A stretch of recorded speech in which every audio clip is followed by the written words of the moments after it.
Okay, good morning. Thank you for the effort to be here. I assure you that it is worth it. Let me just turn off those notifications. Okay. Good morning. Good morning. Good morning. Thank you for being here. Thank you for whatever effort. You know, our stress hormone levels generally, sometimes we get, all kinds of dysregulated, but generally if things are going well, our stress hormone levels are highest in the morning. And you might think, well, why? That doesn't make sense. Like nothing's bothering me yet, except, the, you might start to be aware of what might be ahead of you for the day, and especially Mondays, like, oh, there's so much ahead. We've talked a little bit in these morning meditations on Mondays about the potential to see the blank slate, all of the possibilities ahead on Mondays, but we're working our way towards that, most of us. So why, what about these stress hormone levels being highest in the morning? And if you think about it, maybe you can think about Shavasana. If you've had the experience of practicing corpse pose at the end of a yoga class, and just how difficult it can be sometimes to rouse yourself out of it. You might just get settled, and awakening the consciousness and activating the body and lifting it up against the force of gravity is a phenomenal effort. The biggest effort, in fact, that the body exerts in the course of a day. So it makes sense that the stress hormones are highest at that time. We need those stress hormones to help us to activate and to wake up and to move through a day, to resist the force of gravity. So if this morning, I just had a surly person. And I had some of we do often with our seasonal practices, revisitation to the niyamas, the self-care practices in yoga. And the first one is cleanliness. And we've done a practice before. Some of you have done it with me, where we choose one surface in the house, and we dedicate our practice to just that simple surface. It might be just your nightstand and for me, it's my kitchen counters. Oh, I'm just so happy when I see them clear. There's so much peace there, but they were not like that this morning. And I knew it last night when I went to bed. I gotta save that for the morning. So there it was, morning. And my biggest thing was I don't want to get my hands wet. Then they're going to be cold, and I'm like, just, it's okay, and this voice of consciousness, this benevolent, kind voice of encouragement was there, saying just one plate, just pick up one plate, put it in the dishwasher, and just keep going. It's okay. It's okay. Just keep going. And that's illustrating, I hope, some of what we can do and what becomes easier and easier to do with this mindfulness practice is to hear that benevolent voice of encouragement, even when the surly voice, or the resistant, or the cold, or the tired, or the hungry, or the whatever other voices are speaking to you, is also there. People often, when they first come to learn to practice meditation, they've heard it's a good idea, their doctor told them to do it, they know somebody who meditates and they seem happy, so I should do it too. Almost to a person, when we first begin meditation or mindfulness practice, we think we're doing it wrong because we sit down, maybe we close our eyes, we try to clear our mind. And instead we realize they are full.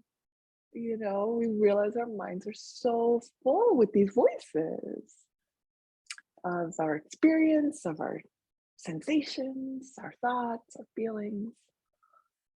So truly, the mind does become more clear with regular meditation and mindfulness practice. But what we do to get there is we keep going with the discipline of returning to the being present and becoming more aware of all that's there, cold, surly, tired, stressed, and cultivating and encouraging that benevolent voice.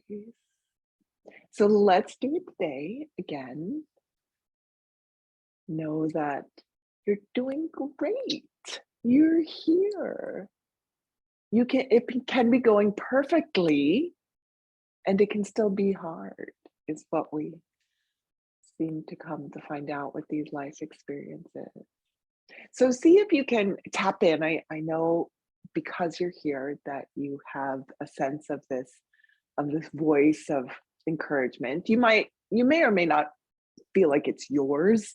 You might adopt my voice or the voice of a teacher or someone else who has been encouraging and patient and supportive of you.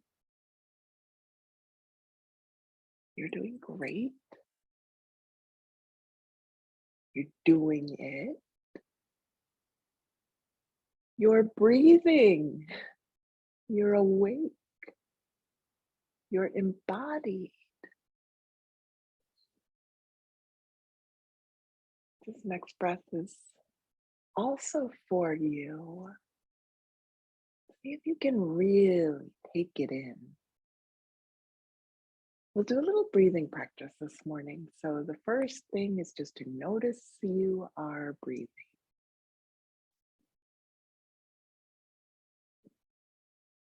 And you might find that naturally you sort of amplify your breath when you're invited to notice it. I noticed I turned up the sound a little bit. I could hear my breath once I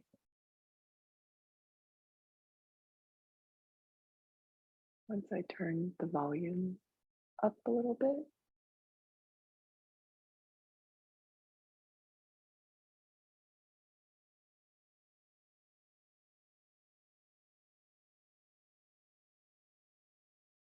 Breathing through your nose, you might also be aware of some scent, some smell in your space.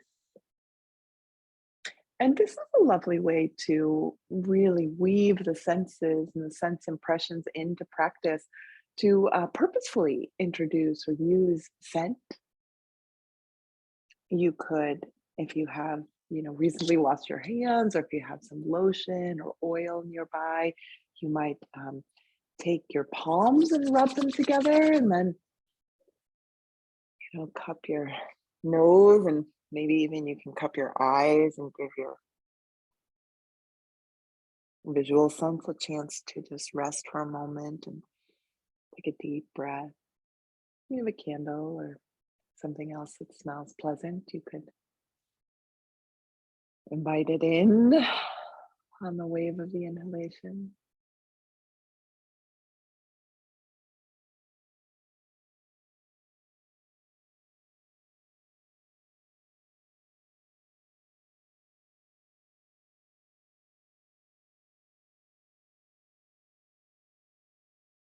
You may also probably, I would think, notice a feeling or two, and not an emotion. And you might notice those too, but more a physical sensation.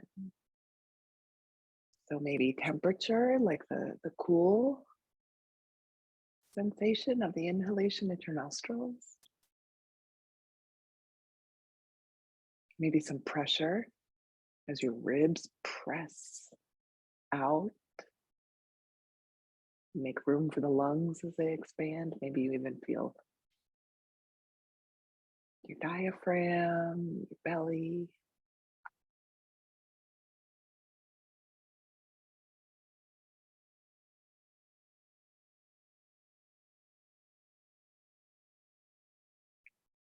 So here just for another minute or so, another handful of breaths, we'll stake out some points of awareness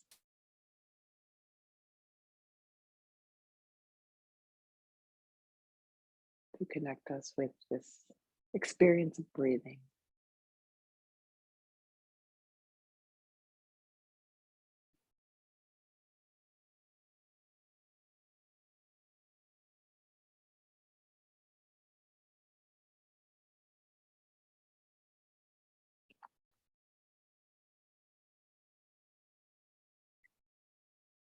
Okay, and then a little pause, a moment to reinforce that voice of consciousness that you're great, you did it great, you did it perfectly.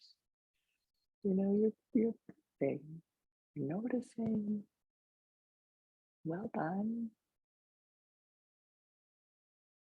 If you have noticed in the course of your investigation of breathing that your body is calling for your attention, maybe you're persistently drawn to a point in your shoulders or your hips or neck or somewhere, then I would encourage you to bring some demonstration. So bring some movement. You can either, bring your hand to touch that part of your body that was calling for some awareness. And if you're not sure, you can just kind of touch a few places and see, like, okay, body, I know you're here too. And I'm just going to, again, kind of stake out some points of awareness in the body.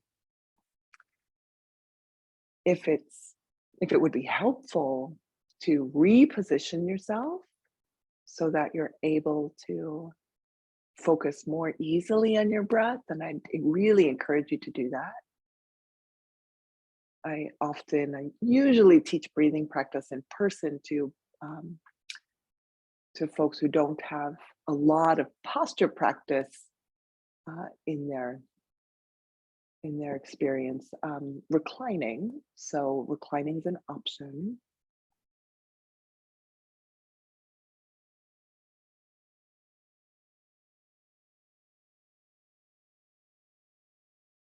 And you may just continue just like this, just noticing that you're breathing, staking out some of these points of awareness, sensation, pressure, temperature, sound, smell.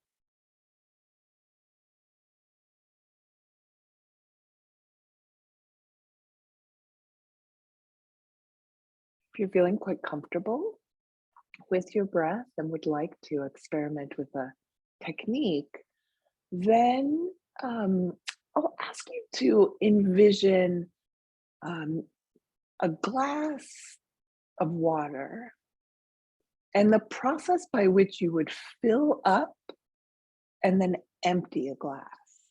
So the vessel of the lungs will be the glass. And then as we fill the lungs, we'll fill them as we would fill a glass with water. So starting at the bottom, can you envision that? As you pour water into the glass, it goes to the bottom first.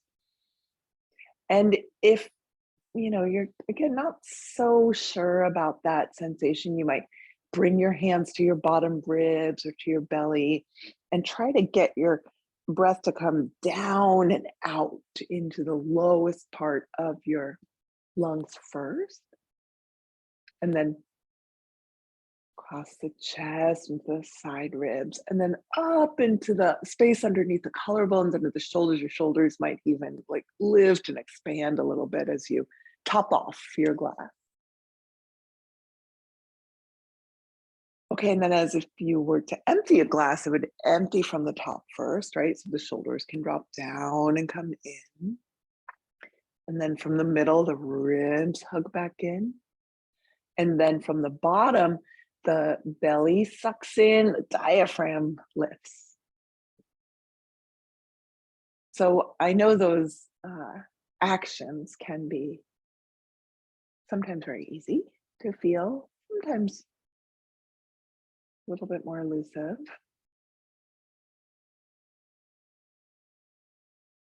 We never want there to be any real intensity around breathing practice because it really is involuntarily just going perfectly. So if you start to feel like, oh, I'm getting tense and not doing it right, I'd encourage you to,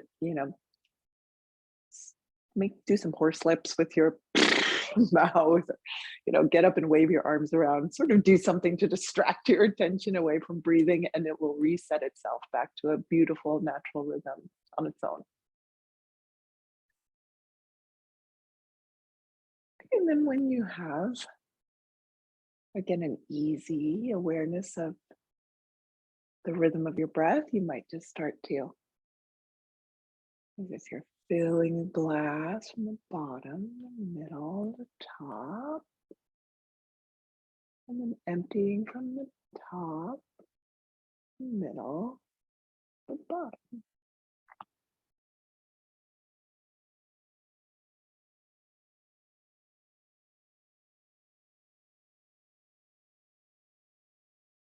And maybe you find that those distinct phases, in a moment to pause between them is helpful to distinguish. Maybe you find that smoothing out that rhythm, so it's one long inhale and one smooth exhale works better for you. You can't do it wrong.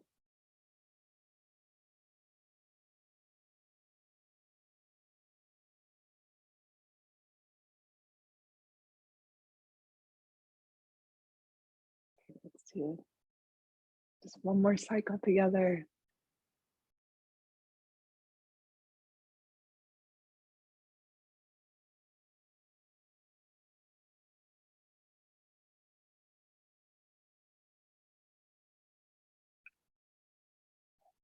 And then come back or bring back to the forefront that encouraging, benevolent, supportive voice. And let there be, if you would, an expression on your face. You might even see it on your screen if you care to keep your eyes open and look.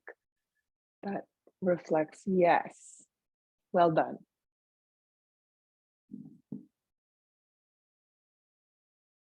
You've done it. So onward like that, all throughout the day. See if you can find, and let's talk next time for a moment before we start the formal practice. If you want to log in for a minute or two earlier, I would love to hear what patterns you've found. So I have one that I've been using in terms of kind of the smoothness or the interrupted inhale, exhale, maybe one smooth, one is interrupted. I'd encourage you to play around a little bit and see what seems to help you find the poise between your engagement and your presence, your alertness and sort of readiness, and your patience and contentment. So that's the sweet spot that I think we're all here in pursuit of or waiting to receive.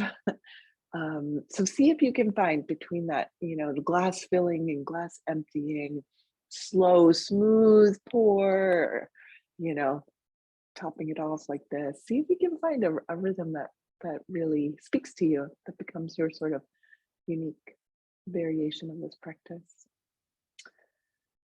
Okay. Thank you, thank you, thank you. Feels good to breathe with you.